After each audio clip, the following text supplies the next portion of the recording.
এই বাংলাতে কি চলছে। এই বাংলাতে এই মুহূর্তে কোনো মুখ্যমন্ত্রী নেই, সম্ভবত তিনি ছুটিতে গেছেন বা তিনি হয়তো চাকরি ছেড়ে দিয়েছেন। এই বাংলাতে পুলিশ মন্ত্রী নেই। পুলিশ মন্ত্রী যদি থাকতো তাহলে এই দৃশ্যগুলো বাংলার মানুষকে দেখতে হতো না।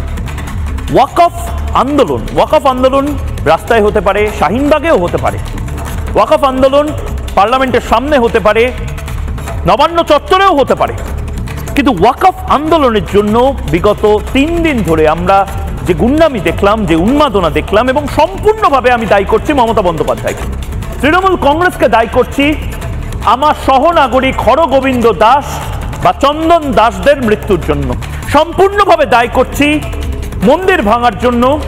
যে মন্দির নাকি ভেঙেছে এটা জানতে পারলাম খলিলুর রহমান বলে তৃণমূলের এক সাংসদ, তিনি নিজে স্বীকার করলেন যে রতনপুর বলে এক জায়গাতে মন্দির ভাঙা হয়েছে, হিন্দুদের মন্দির ভাঙা হয়েছে।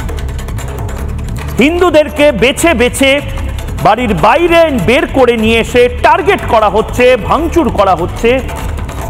সেকুলার বাঙালিদের বিশ্বাস হচ্ছে না।